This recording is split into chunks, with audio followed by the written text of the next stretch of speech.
Test, test, test, test.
Good evening, everyone.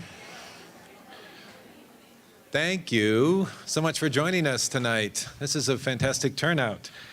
So it would be an incredible honor to be hosting Yona Harvey as part of our reading series under any circumstances, but it does seem like a particular cause for rejoicing that Yona will be reading work to us tonight, not in the capacity of a visiting poet, but as a full-time faculty member here at Smith, who is also serving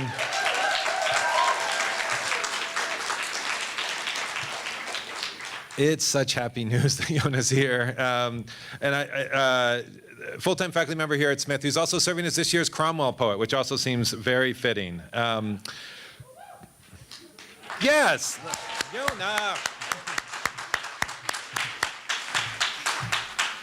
So before we get started with tonight, I wanted to extend some sincere thanks. Tonight's event is co-sponsored by the Department of English Language and Literature, and Africana Studies, as well as the Cromwell Committee.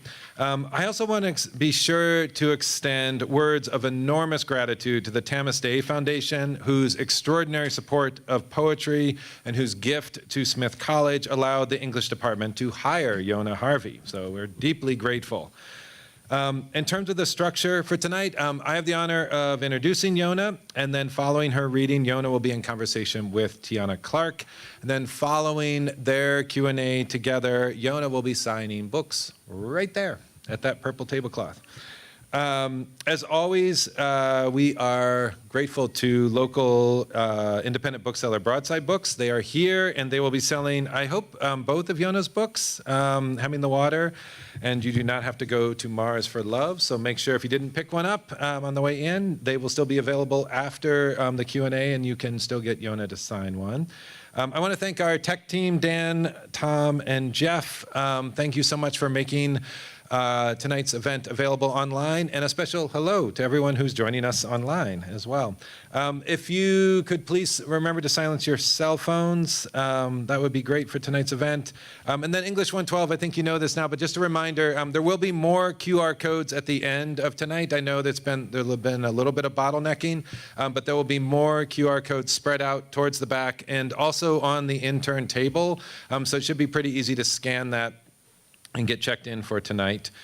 We still have two wonderful readings. Also, as we round out, it's hard to believe we're already in the second week of November, but we still have two more readings before our fall season wraps up. On November 28th, Matthew Olsman and Vivi Francis will be here reading, and then on December 12th, which feels late in December to be doing a reading, but we are super excited to be hosting Mark Wunderlich. So please join us here for both of those. In advance of Yona's conversation with Tiana, I wanted to offer a brief bio of Tiana Clark, who we are lucky enough to have with us this year and as next year's Grace Hazard Conkling Poet in Residence. So Tiana Clark is the author of the poetry collection I Can't Talk About the Trees Without the Blood, which came out from University of Pittsburgh Press in 2018 and was winner of the Agnes Lynch Starrett Prize, and then also the beautiful chapbook Equilibrium from Bull City Press in 2016.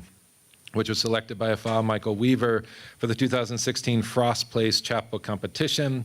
Tiana is the winner of is a winner for the 2020 Kate Tufts Discovery Award. She won an NEA for literature in 2019, and then is a recipient of the 2021-22 Amy Lowell Poetry Traveling Scholarship, which is deeply coveted, where they just send you off for a year to travel around the world. You should ask Tiana about her traveling. Her writing has appeared in or is forthcoming from The New Yorker, from Poetry Magazine, The Atlantic, The Washington Post, Virginia Quarterly Review, The Best American Poetry 2022, and many other places. And she is currently working on her next two books, Begging to be Saved, which is a memoir and essays, Reckoning with Black Burnout, Millennial Divorce, Faith, Art Making, and What Lies on the Other Side of Survival. I cannot wait for both of these books. And Scorched Earth, a poetry collection that traces the complexities of relationship beginnings and endings, loneliness, desire, and black joy. So those are both forthcoming.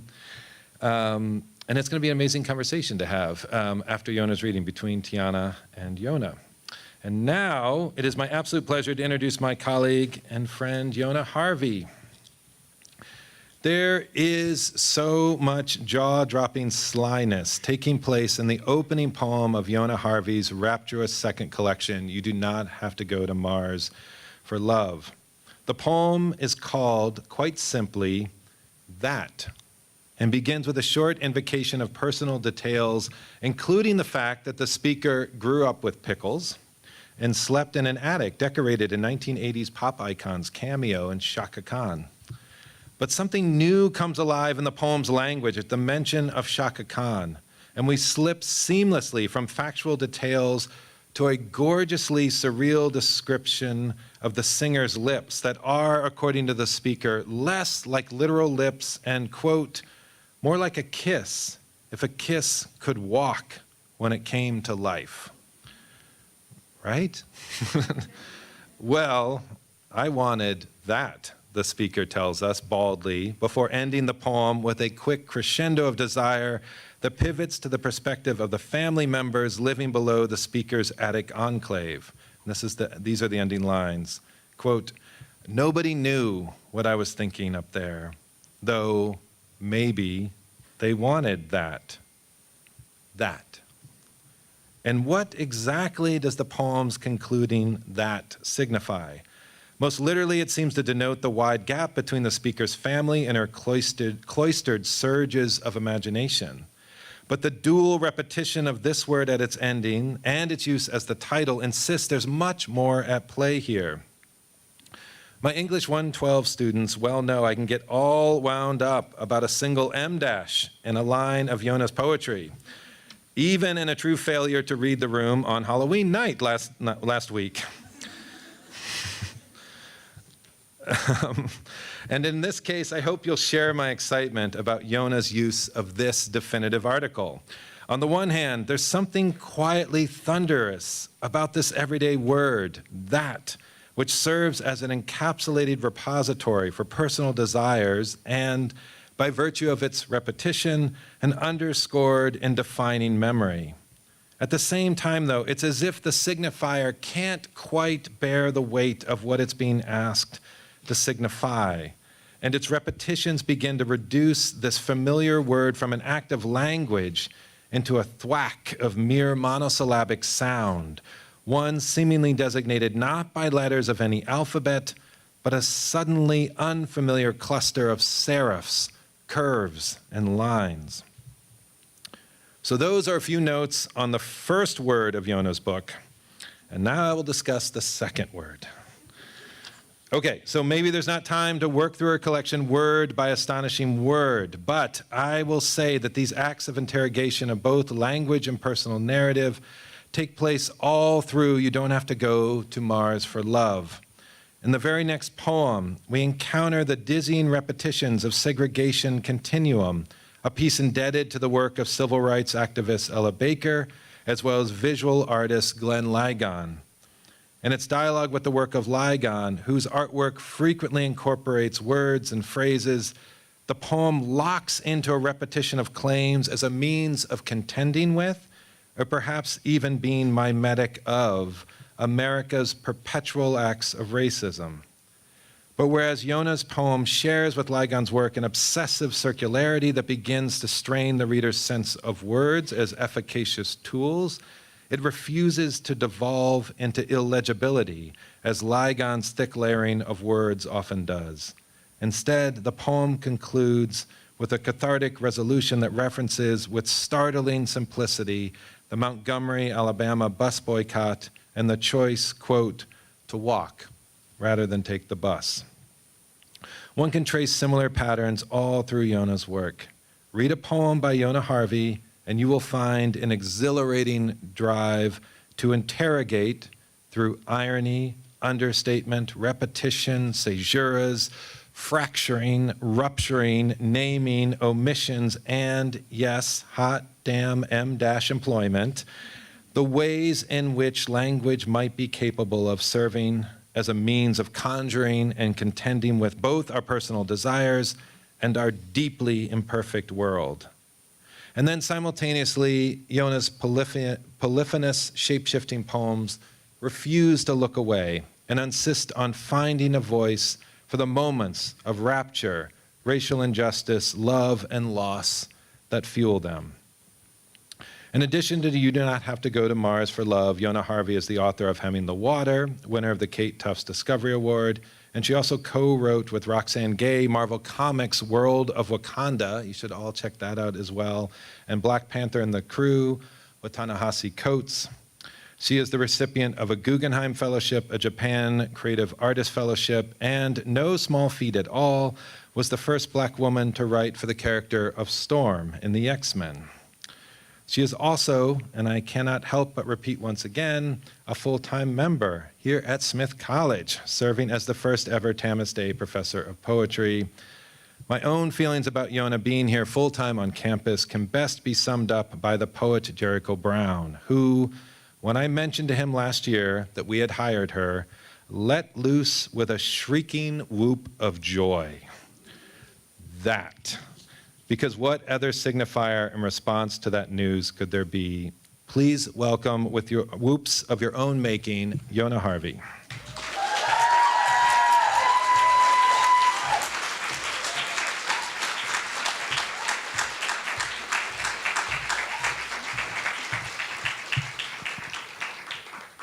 Thank you, Matt. That was a beautiful introduction. I'm going to take a sip.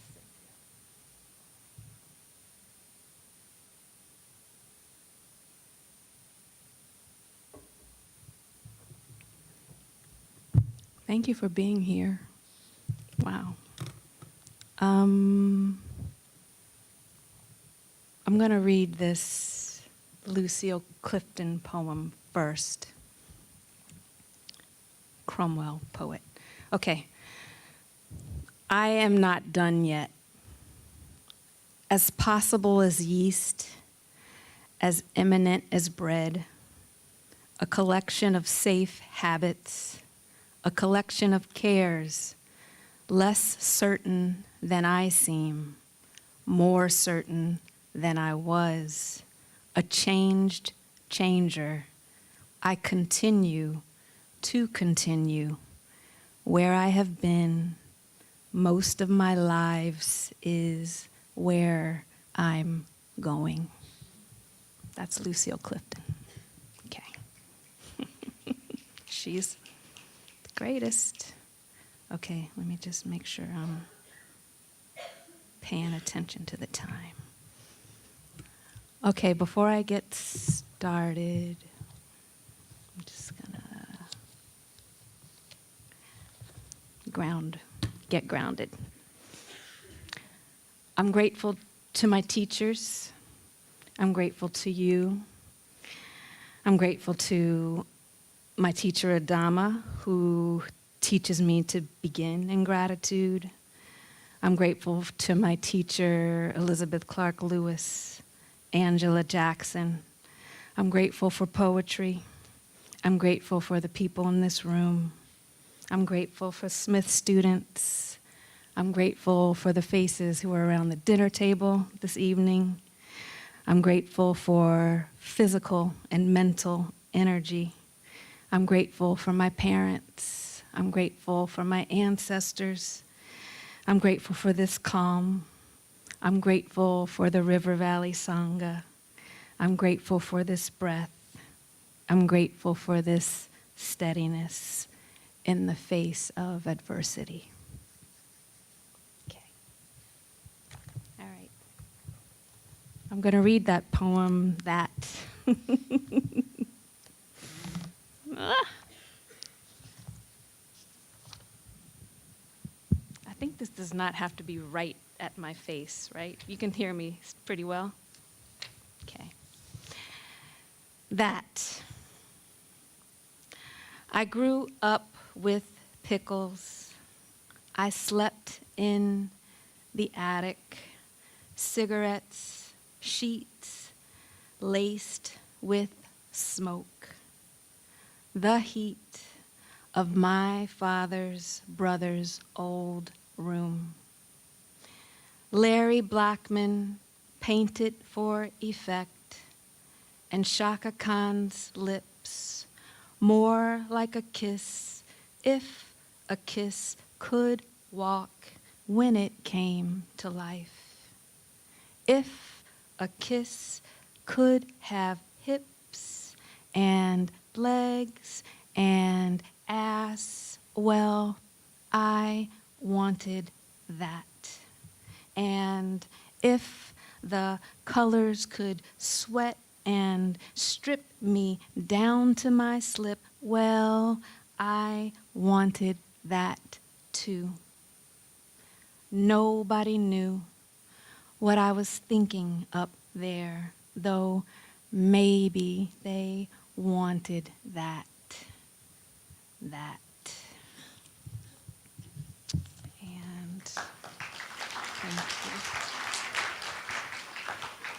I saw my sister Gabriella in the audience. I knew she was gonna be here because she emailed me this morning, but I did not know that she was a Smithie, and I did not know that she had migrated, come here from New Orleans to this area. So we have New Orleans in common. We have a lot in common, but I'm gonna read this poem because Gabriella's here. Hurricane. 4 tickets left, I let her go. Firstborn into a hurricane. I thought she escaped the flood waters. No, but her head is empty of the drowned for now, though she took her first breath below sea level. Ah, and ah, mama, let me go. She speaks what every smart child knows. To get grown, you unlatch your hands from the groan and up and up and up and up. She turns, latched in the seat of a hurricane. You let your girl what? You let your girl what? I did so she do. I did so she do. So girl, you can ride a hurricane. And she do, and she do, and she do, and she do. She do make my river an ocean. Memorial, Baptist, Protestant birth, my girl walked away from a hurricane. And she do, and she do, and she do, and she do. She do take my hand a while longer. The haunts in my pocket I'll keep to a hum.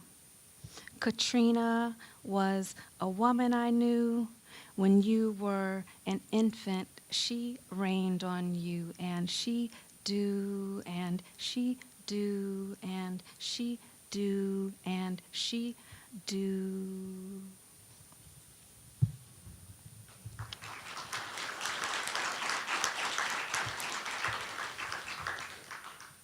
I saw in the mailings that there's a sonnet contest for the 5 colleges.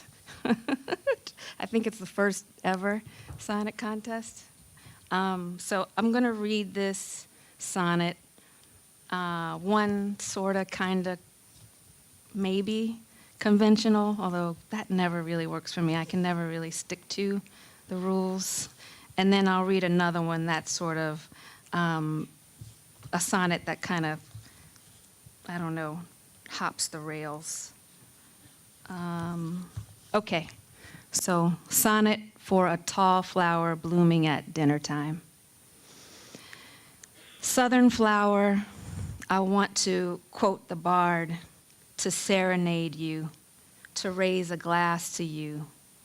Long and tall, you are always parched and hungry.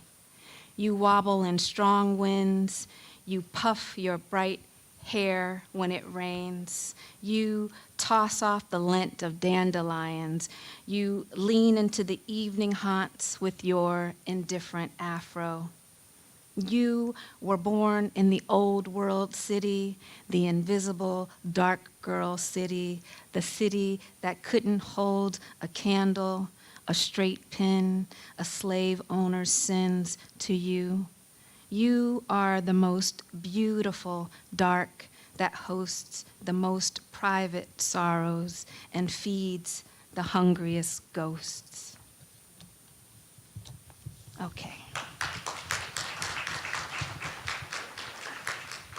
And this one, a little more, it's the sonnet district, and I don't know, maybe me and some of the students and whoever can talk about why I would classify it this way or why it is a sonnet. And it's a little bit sillier, so I feel like I'm being very serious up here. I'm gonna try to relax. Okay, the sonnet district.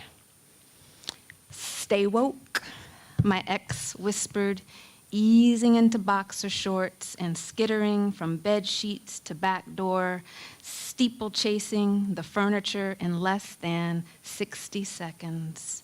Turns out he'd been working for the Federal Bureau of Invisible Women, and his real name wasn't Tyrone, which I should have known because when was the last time I'd met a Tyrone in the black hole atmosphere of Post and Ish? Turns out I'd been ambulating most of my adult life with nary a hint of productive suspiciousness. Turns out I'd been wooed by the red wine rhythms of inebriated verse scrawled on napkins and slipped across the close-quartered dinner tables of out-of-the-way restaurants. This I'd confessed to a rapt audience of new polygamists and wayward nuns at the Center for Alternative Shakespeareans and on-again, off-again schizophrenics. How could I explain? I was filled with super celestial longing and addiction to touch. Just the brush of my ex's arm against mine reduced me to speechlessness, to say nothing of his dark ties and fine tailored suits falling to the floor of my bedroom. Things got out of hand when I couldn't leave him without saying goodbye 14 times. The stereo-specific sparkle of my manicure holding his chin steady beneath his closed eyes. How could I have known the FBIW had amended its founding policies and taken to hiring men? How could I have known the slippery slope of sentimentality would land me in a leather straitjacket and kitten heels smashing discarded cigarettes into interrogation room tile? That string of strangulations in the chauvinist district, my audience leaned in closer then.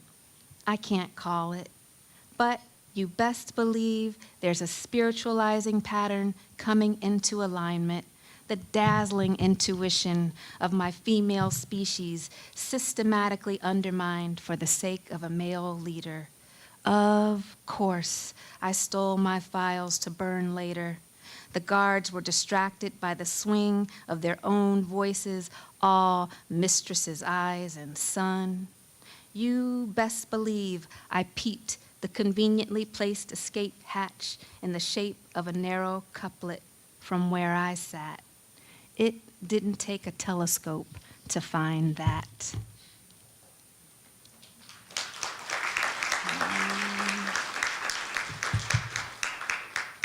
I'm going to read this poem. I was talking about it with Tiana, and I think I've only ever read this poem once.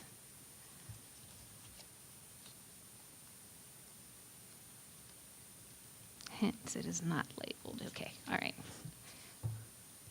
The subject of surrender. I write as the son of my father was a man, a man, a man. He claimed to love my mother who, and, until she just disappeared. And who could blame her? And didn't the rain fall and didn't the well of wrong-headedness run deep? My 3 sisters saw right through our father's trouble. He was a man who hated to be seen that way. My father had no choice but to. At first, they accepted his anger. Little did my father know the meaning of hubris. A man can only, for so long, to say nothing of temperament. There are many on the other side of fear, and none of them are love. It's time, brothers. A woman sits quietly thinking, and that's the cold, hard fact of it. Her turning, her, and her, and her. The sly mechanics of her strength gone unacknowledged. My father believed his little yes men, his little yes thoughts. Yeses led lone men to bleeding, to.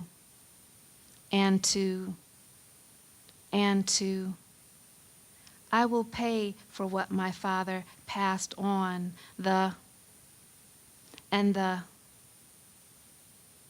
no, I don't, and expect, no, I don't, and expect. My sisters walked off too. My father thought he could wreck the house and they'd clean after him. No, I don't. And expect anyone to pay ransom. All those convenient kerchiefs for kidnapped women in cinema, my father couldn't imagine his hands tied so tightly. My darling turn of a woman, I know you will never, let alone read this. I am nothing if not my father's son.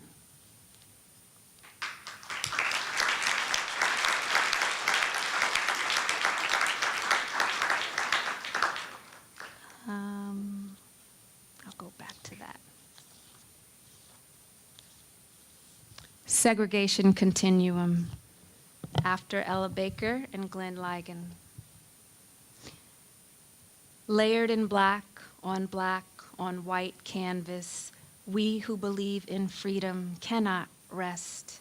Looking at the way we look, looking forward, stepping back, by way of upturned neck, by way of 3 steps back, looking black-coded, by way of black modes, by way of reconstruction, by way of insurrection, by way of colored fountains, by way of elected Democrats or elected aristocrats. It is obvious we are a presence, though we have been discomforted at school gates, at rental offices, at museum entrances. Even we cannot rest who believe in freedom.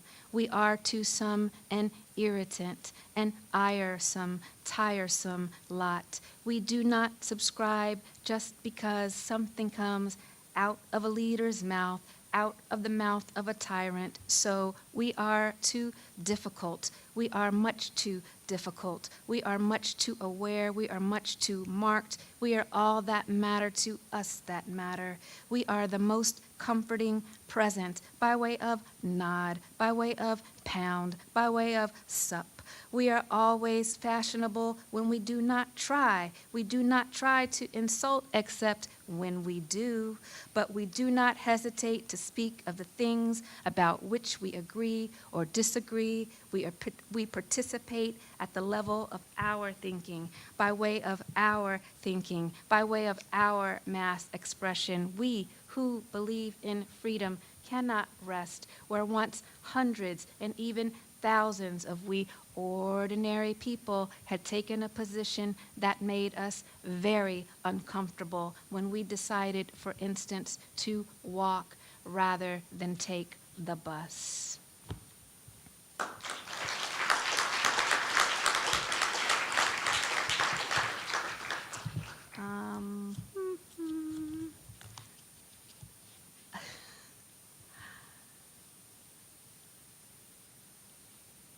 I'm really afraid of the winter here. I've never had a winter here. So a lot of times especially the second book, the snow is kind of like an adversary. It's the snow. Even though I grew up in the Midwest, it's like trouble. So there's a lot of January, there's a lot of snow in these pages. Snowbound, I'll do 2 of those. Snowbound, a resistance. This is our land, they said. They were all pasteurized like the milk, like the germ that could not survive. There was blood on the incline across the smooth, white expanse, airy gasp and galvanized tin. The smoke from the smokehouse, deep snow near the back door. Birch bark baskets, snowsuits, and boot prints evaporated with maple syrup. Oh, pride, snowbank and father, snowplow and mother, firelight and plume, weathered bark and scroll.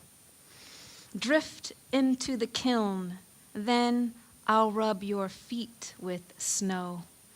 White snow, gray snow, red snow, smoked snow, Ohio snow, Michigan snow.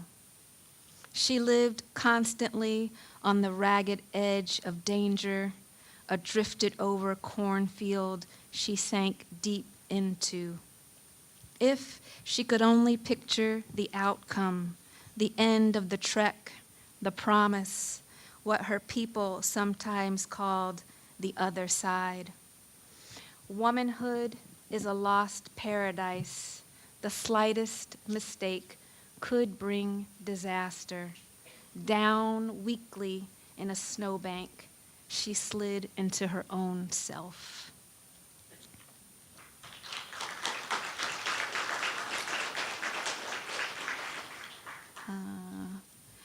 The Dream District, January. January, I'm lost inside your industrial gray. My rig at the ready, my truck trucking, its ginormous tires flat ironing the road. Vivica Fox's mantra on the CB radio, Black Mambo, Black Mambo. More white static and fade. No word from the ladies out there. They know and don't know. They say and don't say. Don't say January. I'm driving past your peculiar highway sign painted Pasadena. January, you know I'm nowhere near. Pennsylvania's no California, and getting lost exhausts me. January, I pull the air horn on your fog, pull over at a coffee house that looks like a house I know. But where are the woods, the village, and the goddamn snow? All my guilt and shame on the mount of books and poems I ought to know.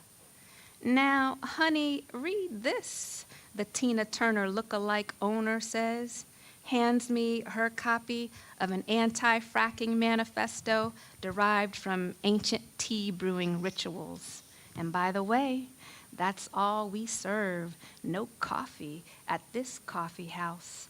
Our specialty is green, Tina says, grown local by the community.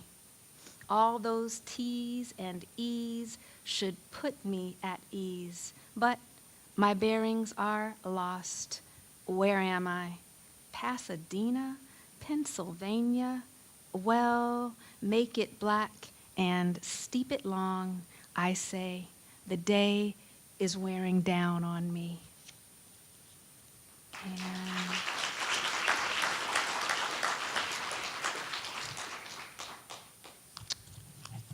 I don't know if I printed out the right version of this poem, but I'm going to read it anyway. It's not in the books. It's kind of a COVID. You know how your mind went to all these places during the lockdown, etc. Okay, it's kind of in that space. The presence of order. It's cool if your mind goes where it goes. It's all good. Being separated from my family and placed in a public school is what I recall of time. The back-to-school calendar, the month still lined up in my head like on the bulletin board, the first day of kindergarten. And this is how I view the days even now. December at the end of a straight line drawn with a yardstick, maybe Christmas trees or candy canes stapled in place before the weeks break, as the lines in poems, a year fading away and becoming another year. January at the start of a new line then, the month unfolding in rows, counting the days until spring, counting the days left in June. How many seconds allowed at the water fountain in the hottest months? There were just too many of us kids to manage, to keep in line, to shuffle from homeroom to gym class, from gym class to lunch. When could I go back to my mother, to my sister, to the day-long, night-long television?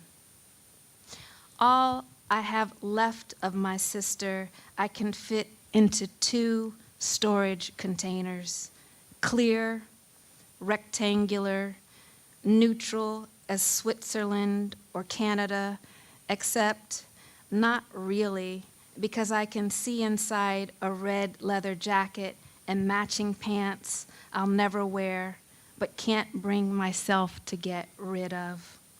Where would they go? Who would they flatter? I'd rather not think about it, even after all these years, and so it remains a darkening red cloud in a plastic box, a brackish memory, a quiet blur. My sister did not cut herself out of photographs before she leapt from the roof, but she called several people in our family and gave them a piece of her mind. What I remember the most was her address book, her ex-boyfriend's name scratched out so brutally in black ink, the paper ripped through so much that is how I see him, a living, breathing black plague of scribble, nameless, bodiless, but somehow here on the earth my sister abandoned. Unbuckle your grief, whispered the great buffalo that began visiting me last June, apart from the tales of first settlers and first colonies that failed to bound the creature to the treacherous West. I trust the great animal so much more than I trust man. How could I not in this weary war market, in this accumulation of days speckled with disease. Do you have any questions? The pharmacist asks as he brushes my left muscled arm with alcohol. I've read too much, I've viewed too much, I've listened too much, I tell him. What else is left to ask? I can't hold any more information, I say. And when he shoots me up, I feel the exhale, the great long sigh, the defeated breath, like the sighs of Southern California on fire, the sound of inevitability. What's the point? I don't say. Why am I even preserving my health or fighting for it? To live where? To be loved by whom? No, it wasn't as grim as that, really. Just the sound of the soft gush of giving into something greater than me. Afterwards, I walked around the store for 10 minutes, bought some body wash, some toothpaste, some sugary cereal in a bright yellow box, a 2-pack of chapstick. Give me a thumbs up before you go, the pharmacist said. He was kind as Canada, or a thick bouquet of chrysanthemums, sweet as a stick of spearmint gum. I did not want to black out his face or rip through the paper he gave me, tucked in a neat little folder commemorating the day. I was light as a cardinal's wing, unkennelled. Sister.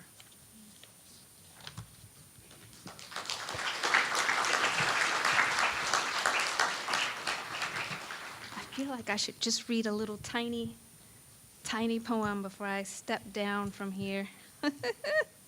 What should that poem be? I don't know. Don't you hate it when people get on podiums and they do that? I don't know what to read. I'll read this for, I can't, I'm too old to be up here doing this. Wait a minute.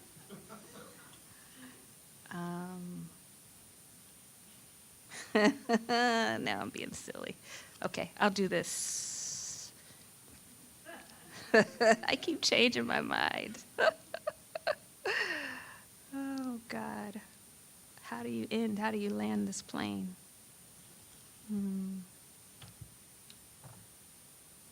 I'll read this. Okay, it's not super short. I read this on the radio the other day. I'll read it again. I'll read it from my mom. I am grateful for my mother, my complicated mother. I never read this poem. Mother love. Because you are not April or June or January or slush-caked boots or snow falling or melting or moving in from the Northwest Plains, one cold coffee of a late night, my bruise, my blade, my thorn, I love. Here in the fold of a cramped journal, I've nothing to whine about, to hate, or feel indifferent to. I write with the ink that is your name, dark blood in the droop of a pale handkerchief.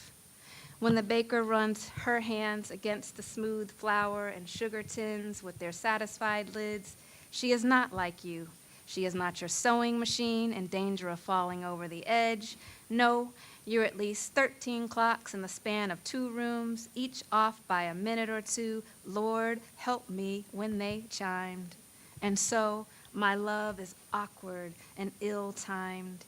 Here's the oversized window you keep looking out of. What trip are you planning, you never punctual retired secretary, you flat-ended film, you holy shock of self-absorption, polyester panties, cotton knit pajamas, you paper jam, you yesterday, you minister of excuses, you tardy bell, parcel package, unexpected visitor, unanswered phone call, shout from the basement, rainstorm, stack in the busted speaker, hearing aid, headache, cabinet void of tea bags and measuring cups, passive-aggressive, stomach ache, 1.5 minutes too long, day late, dollar short, mother of mothers, you mother, you.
This one might be a little mobile. I think that one's.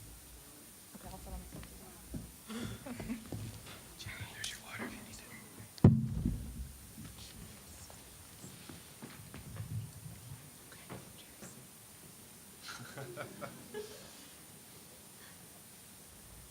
Do we just leave these here? Can everyone hear us?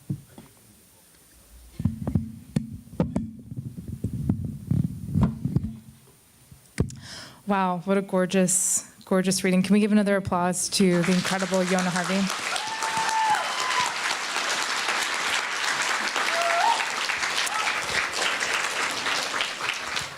That was such a fabulous reading. Thank you so much. Thank you. Also, thank you just for grounding the space. I felt like you calmed me down. I wanted to start with sound because after spending time with your incredible work, it seems that sound is such a vital factor in your poems. And I'm pulling from one of your poems actually titled Sound and Hemming the Water. The speaker says, quote, "I listened the way old women listen to gods and spirits who visit." And I remember you asked Ross Gay earlier this semester, an incredible Q&A about the process of poeming through. And I was really inspired by that phrasing, and I wanted to take that and twist it and ask you something similar, but how do you sound through a poem? Or how do you think about sounding through a poem while cultivating the art of listening? Ooh, that's a great thing at the end, while cultivating the art of listening. The sound part, I mean, I think the sound part comes from lineage. You know, I grew up in a Pentecostal church. You know, you've written things about this. It's like so much is clicking into place now. Okay, yeah. And, you know, well, on both sides, maternal, that was my maternal side, and then paternal side, other kinds of sounds, you know, like people coming and going from my grandmother's house, and stories and Budweisers, and, you know, it was a great combination. So to answer the question, I mean, I feel like things are born in sound first, and then I try to filter through them. And the listening piece is, I'm anxious. I was very, very shy as a kid, and so all the sound accumulation came from just listening in, and I feel like I do that now too. So yeah, that's how I kind of process the poems, or that's how I think about the poems being born. Yeah, I love that. The Pentecostal piece definitely plays, because I was like, that's not a quiet service, it's a shouting service. It is a very shouting service. So I love thinking about that. You also play with space, I think, in such a fascinating way. You know, Matt talked about the M dashes, your use of blank spaces. I'm so happy that you read The Subject of Surrender with all those blanks in the poem, and it was so fascinating to hear how you held those spaces in the reading. And there's so much innovative movement on the page, and I was wondering who gave you that sense of permission, who or what gave you that sense of permission to play and experiment in your work, and what advice would you give to young readers to get expansive and creative with the field of the page? I feel like on that front, I just did it. I didn't ask anybody's permission for that part, like the design and the spacing, and that's the advice that I would give back to students. Or, don't wait for anybody's permission. You could be waiting forever if you do that. But like whatever your instincts are or your curiosities, you should totally lean into those things. The sort of tangential answer to that is I'm kind of a failed visual artist. Oh, I didn't know and that. so I feel like whatever I can do to sort of access that world to entertain myself, I feel like it comes out in the poems in that way, that I pay attention in that way. And in that way, I'm off the hook. Like, I'm not sitting up here saying I'm a visual artist or anything like that, but I do like to touch those spaces. Oh, that's fascinating. You can definitely tell that in your work, your attention just to the whole expansiveness of the page. It's so incredible. I think we all have our own literary heroes, and Toni Morrison is definitely one of mine. So when I read your poem, Hemming the Water, titled In Toni Morrison's Head, which begins, in Toni Morrison's head, white girls die first, which means I'm still alive but breathless, and on the run, in the brain's maze of scrutiny, how I stumble in the memory of Ohio. And I know you're also from Ohio, as well as Morrison. And so Morrison has said that in her work, no matter where it's set, the imaginative process always starts right here on the lip of Lake Erie. And I wondered, for you, what's your relationship to place and thinking about kind of your shared connection with Morrison, with Ohio? Does that play a factor into kind of your imaginative space of where you begin in your work? I feel more recently it has, because when I was younger, obviously I didn't think about it as much. And when I was trying to be a poet early on, I think I was a little bit self-conscious about being from Ohio. So, because I started to take poetry more seriously when I was an undergraduate at Howard. And so at Howard, it felt at the time, people were very, how should I put this? Like, geographically faithful, proud. So, they'd be like, New York, Philly, Harley, this and that and the other. And I'd be like, Ohio. It just wasn't as sexy. No. So I feel like the headspace in the poems is always more of a made up space. But now that I've gotten older and definitely way more comfortable in who I am, I can definitely feel like, I am completely Midwestern. There's just no way of getting around that. It wouldn't matter if I moved to New York tomorrow and lived the rest of my days there. I would still be so Midwestern. So I think more recently place factors into the poems. Definitely, I don't think any of the poems that I read today. But of course, I love Toni Morrison. And I used to end on that poem. I should have read that poem. So yeah, I think she's in the head space, always in the head space, but not necessarily like tied to land. Yeah. I love ekphrastic poetry so much, and it was such a joy when I re-encountered your work of all the different ekphrastic elements, or what I take as ekphrastic elements. I mean, there was Mary Lou Williams and Glenn Ligon we talked about, and Romare Bearden. And for me, the ekphrastic mode is so fascinating because it's breaching this boundary that Ed Hirsch kind of called this transgressive kind of need. And I was wondering, what for you is the kind of pull to like ekphrastic poetry? Yeah, I think it's still similar. Like, I cannot sing. I'm very tone deaf, but I like to and just sort of be in that realm. So, and then Mary Lou Williams is incredible. Mary Lou Williams, like the jazz pianist, composer, she wrote a lot of songs and she took care of a lot of dudes in jazz, and she, for a long time, was not recognized. I think more people know her now, so any chance I could get to access that, I like that. The poet Yusuf Komanyaka is the first person who introduced me to Mary Lou Williams. So, I I was super young, and we were in Provincetown, and I had taken his workshop. And Yusuf Komunyak is a very shy poet. He doesn't say much, so we were walking down the little road, going to get ice cream, whatever we were doing, our whole cohort. And then he sort of hung back, and he said to me, "You should write a poem about Mary Lou Williams."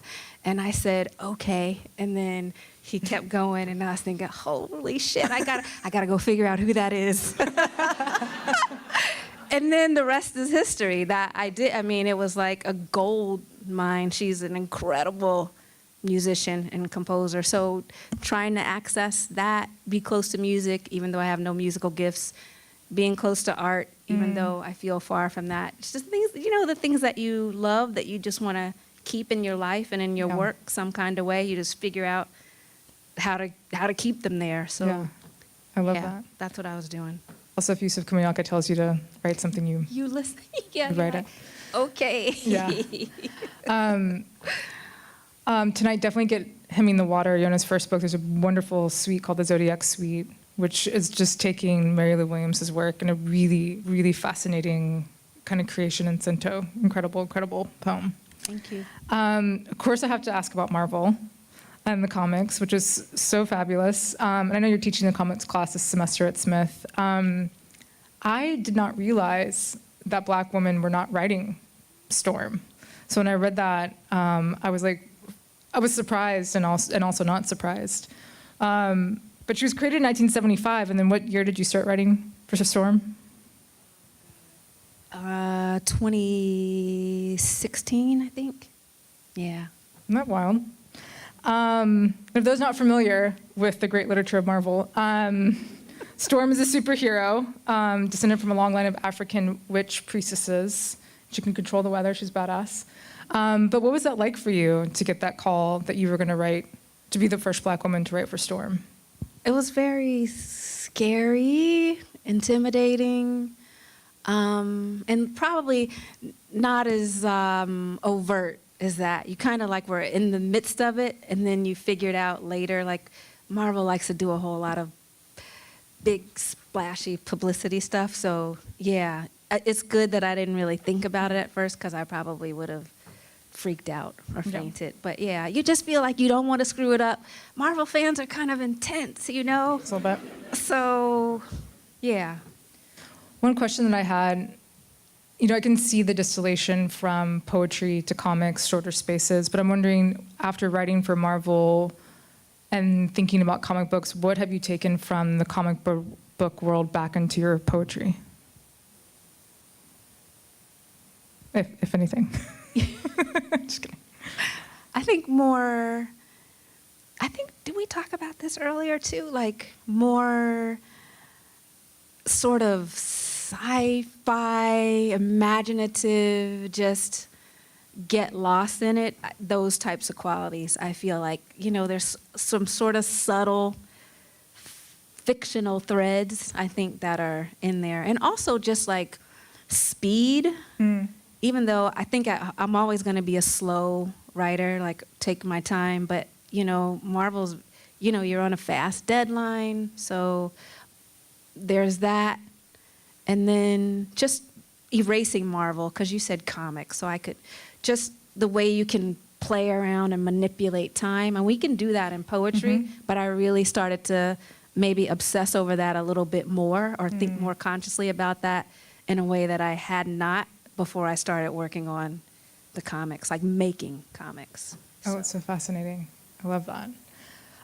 Speaking about superheroes, this one's from one of my students, Sean Berekett. What do you see as the difference, you think, about creating superheroes in each medium? Thinking about superheroes in poetry and then superheroes in the comic world, or some of those elements kind of in between poetry and the comics? Wait, ask that one more time. What is the difference in how you think about creating heroes in each medium? About the kind of the superhero struggle in the poetry collection and in the Marvel universe? That's an interesting question. No one's ever asked that before. I think,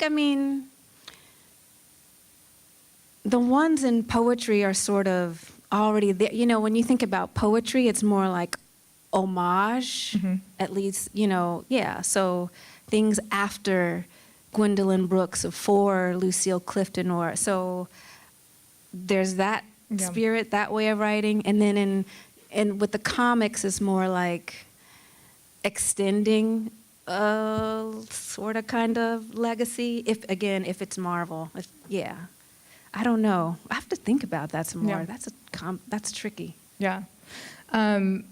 You read the two different sonnets in your reading, and I love thinking about form. Earlier we were talking about, I used to be really afraid of form, because I thought if I couldn't write like a real sonnet, I wasn't a real poet. I realized that that's wrong. But I loved kind of that longer sonnet that you read, and you even kind of give us the audience, like if you even think this is a sonnet. So I'd love to know what your relationship is to formal poetry or conceptions of poetry in that way of kind of form. Like what does form allow you to say, or how do you ricochet in form, or how does it inform kind of like your creative mind in that way? I think it sort of, form can help you have healthy boundaries sometimes. I mean, my students, if any of my poor students, I don't have a linear mind. It's hard to stay on topic. There's a lot of winding and twisting. And so I feel like sometimes the touchstone of a form can help me rein it back in. That said, I've always had trouble following direction. So even if I'm working with a sonnet or whatever, it can never be the real thing. There's always something that is like to the left as far as my version of it goes. So, but I do like the sort of sometimes constraints of it, if for no other reason than just sort of feel what that's like and just say, oh, screw this. Yeah, but that working against something, that constraint can kind of open up and reveal something to you. Yeah. Oh, it's okay. Can I quote something you said at dinner? Can I quote something you said at dinner? Oh God. Oh yeah, I think so. Is that okay? Well, we were talking about form, and you just said they were just games that they were playing. Yeah. It's not, some sacrosanct thing. When you said that gave me a lot of permission, because I think I can overcomplicate and overthink and over deify the Pantoum or the Sestina. And I just love that you were like, right, these are just little games that they came up with. Yeah. I mean, that is to shout out to Howard and the people that I think I was very lucky. I feel like we are in a time where there's really great conversations about the true importance of diversity in publishing and all of that, mentorship, et cetera, but I do feel so lucky that when I was trying to figure out poetry, I was surrounded by people who loved me. So it was the reverse. We were like, oh, those forms suck. Don't do an MFA, that's what white people do. It was like, so that was the crazy stuff. It was stranger the other way. Oh, interesting. Like Doug Kearney is really another great poet you should check out. He and I were at Howard together, and, we really felt like what we were studying was the canon. It's not like that we didn't know those other writers, but it was fine. You know what I'm trying to say? Like, it wasn't such a big deal. So I think that relationship to literature was very helpful for me in that. I could be like, well, it doesn't say anything bad about me if I'm not interested in this form, or I can't do it. I didn't even think of it that way. So I love that. Yeah, I should have gone to Howard. But the crazy part is we get there anyway. You know what I mean? Yeah. It took me a little What's longer. amazing about the universe. Yeah. We all get where we need to be. I love that. I love your use of the interrogative mode. In the new book, you have the one poem that has a list of questions on the side. And then your first book, in the poem Turquoise, there's a line, we are always asking questions whose answers we already know. And it made me think about Zora Neale Hurston's kind of famous quote, there are years that ask questions and years that answer. And I was just wondering and thinking about, it's the Dream District origins. What is your poetic relationship to the question? That's great. You've asked such great questions. Thanks.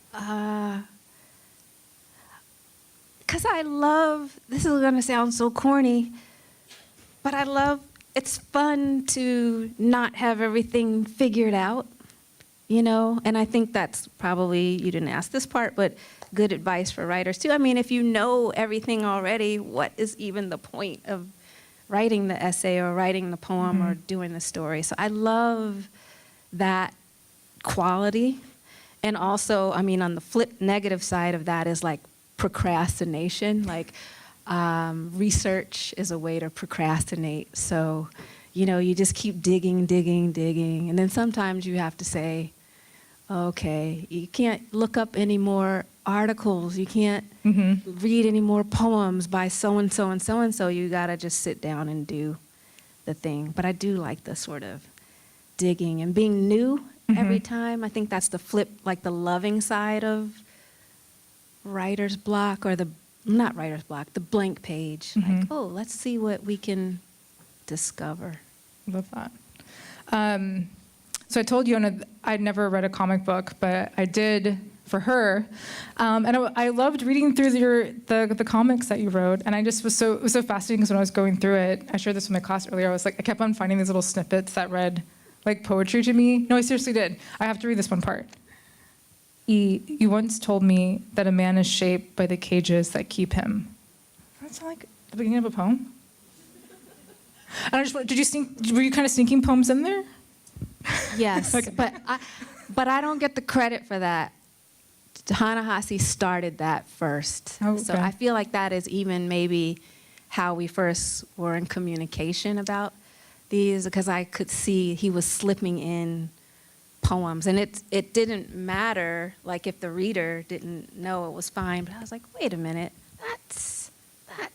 So it just started, and then it just became a way to deal with the stress and the deadlines of writing it. Like, again, like just having little games, little things that you can do to keep you going or toss back and forth to each other.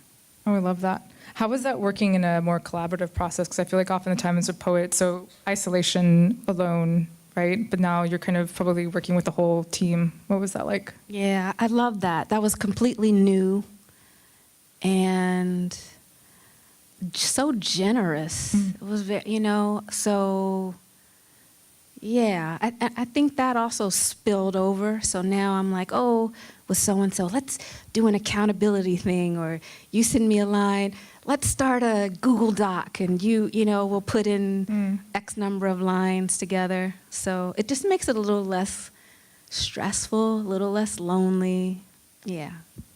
Well, I'm here, Yona. I'm ready to start that Google Doc. Okay. Whenever. If I say it in front of all these people, we'll have to do it, right? No, just kidding.